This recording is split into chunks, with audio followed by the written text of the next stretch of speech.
Students, today we will learn about meter bridge. So what is a meter bridge? A meter bridge is also known as slide wire bridge.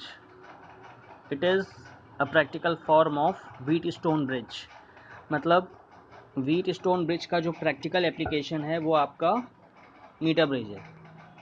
ठीक है. Principle, it is constructed on the principle of balanced Wheatstone bridge. Okay.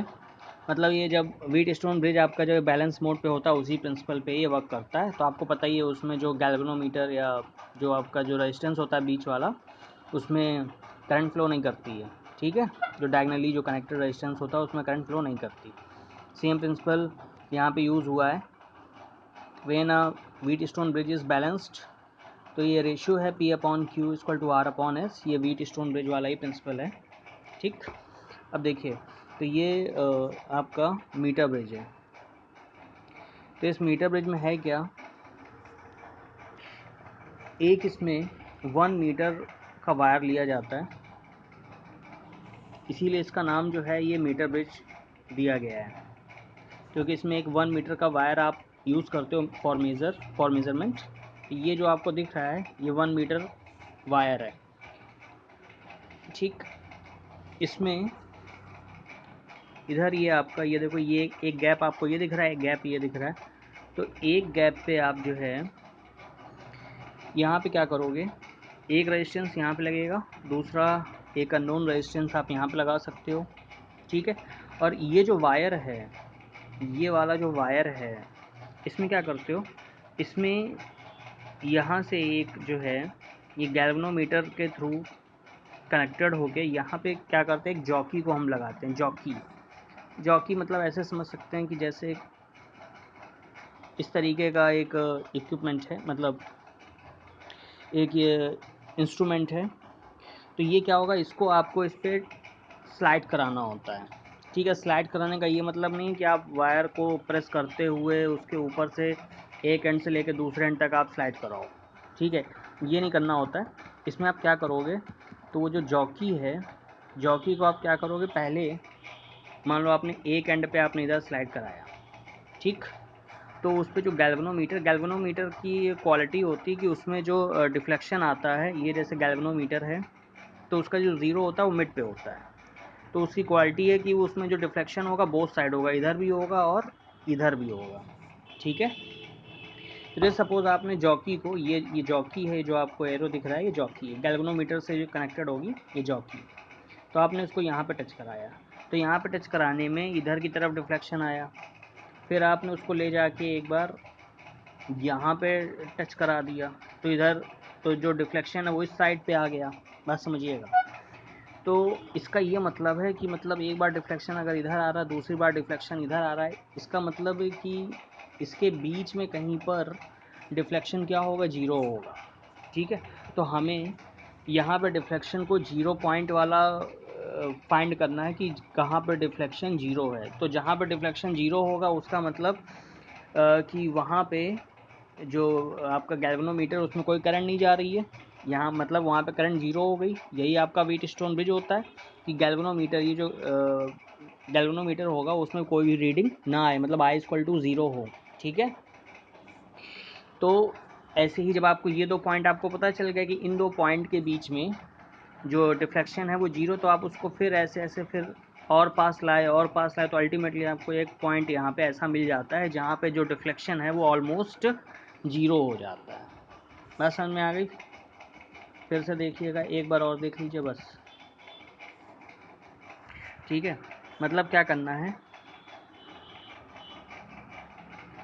मतलब आपको बस ये करना होता है कि ये जैसे गैल्वेनोमीटर, ये गैल्वेनोमीटर के थ्रू एक जॉकी कनेक्टेड है. उस जॉकी को आप पहले इधर टच कराओगे, तो जो गैल्वेनोमीटर है, गैल्वेनोमीटर में डिफ्लेक्शन बोथ साइड होता है और उसका जो 0 होता है वो मिड पे होता है. तो अगर इस तरफ लेफ़्ट साइड पर टच कराने से उसका डिफ्लेक्शन इधर लेफ़्ट में आ रहा है, और राइट साइड एक बार आप टच करा दो तो इधर देखो डिफ्लेक्शन राइट में आ रहा है.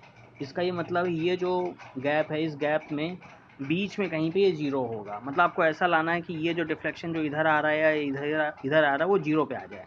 ठीक है, तो आप ऐसे ही एक पॉइंट इधर एक पॉइंट इधर करके देखो तो आपको आइडिया लग जाएगा जीरो कहाँ पे मिलेगा। तो आप और पास लाते जाओ। ठीक है, लाते लाते आपको अल्टीमेटली एक पॉइंट यहाँ मिल जाएगा ऐसा जहाँ पे डिफ्लेक्शन जीरो हो जाएगा। जहाँ पे जीरो हो जाएगा वही आपका बैलेंस पॉइंट हो जाएगा, वहीं पे ब्रिज आपका बैलेंस हो जाएगा। तो मतलब उस पॉइंट पे फिर वहाँ पे कोई करंट नहीं फ्लो होगी और हमारा ब्रिज क्या होगा, बैलेंस हो जाएगा। ठीक है, ये बात समझ में आ गई। अब क्या करेंगे, जहाँ पे ये बैलेंस हुआ, अच्छा अब एक चीज़ ये देखो, इसी का ही ये इक्विवेलेंट सर्किट ये बना हुआ है। ठीक, अब देखो तो जहाँ पे मान लो ये बैलेंस हुआ, ठीक, तो वो डिस्टेंस आपकी यहाँ से लेके यहाँ तक ये L हो गई, और ये वाली जो डिस्टेंस है वो आपकी हो गई 100 माइनस L, क्योंकि टोटल इसकी लेंथ क्या है 1 मीटर, 1 मीटर मतलब 100 सेंटीमीटर। तो ये लेंथ आपकी 100 माइनस L हो गई। तो यहाँ पे ये स्केल है, मीटर स्केल है, तो आप आराम से इसमें मेज़र कर सकते हो कि ये लेंथ कितनी है। ठीक है, तो ये L है, तो ये आपकी 100 माइनस L हो गई। ठीक है, तो अब आपको कुछ इसी के देखिए, इसी को ही आप ऐसे व्हीटस्टोन ब्रिज इसको फॉर्म कर सकते हो। तो देखो ए और बी पॉइंट, देखो ए और सी के बीच में यहाँ पे बैटरी लगी हुई है और ये आपकी स्विच लगा हुआ है के। ठीक है, ऐसे ही ए और डी के बीच में आपका ये आर लगा हुआ है, सी और डी के बीच में एस लगा हुआ है। ठीक है, तो देखो ए और डी के बीच में आर लगा दिया, सी और डी के बीच में एस लगा दिया, ए और सी के बीच में आपकी ये सेल और स्विच ये लगे हैं, ए और बी के बीच में ये आपका पी है या L.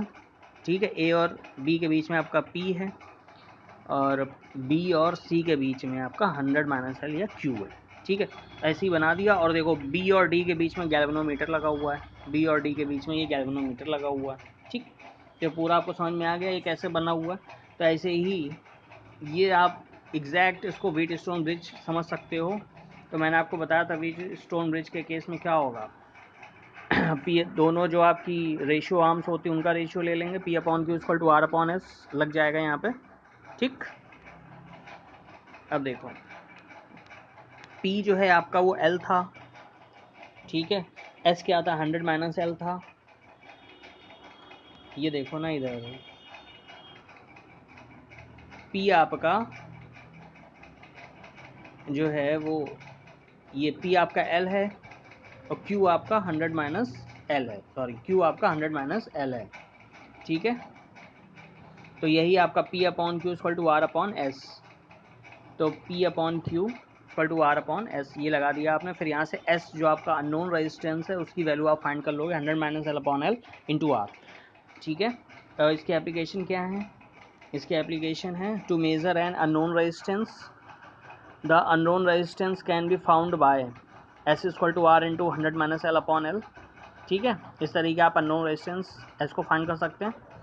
And third point, to compare the two unknown resistance, दो अननोन रेजिस्टेंस भी आप अगर लगा दो तो आप उनको ईजिली मेज़र कर सकते हो, कंपेयर कर सकते हो। वही एल, क्योंकि इनका जो रेशियो है वो एल अपॉन 100 माइनस एल के इक्वलेंट होगा। तो मान लो एक लेंथ आई 50, दूसरे की तो अपने आप ही 100 माइनस एल से वो 50 हो गई, तो 50/50 यानी कि 1 हो गया, रेशियो इक्वल हो गए। या एक की 60 तो दूसरे की 40 हो गई, तो 6/4 हो गया यानी 3/2 हो गया। तो इस तरीके आप कंपेयर कर सकते हो। और last point, the meter bridge can not be use to measure very low और वेरी हाई रेजिस्टेंस। ठीक है, बहुत ज़्यादा लो और बहुत ज़्यादा हाई रेजिस्टेंस कोई मेज़र नहीं कर सकता है। ठीक है, ये आपके वाइवा क्वेश्चन है। Okay, thank you.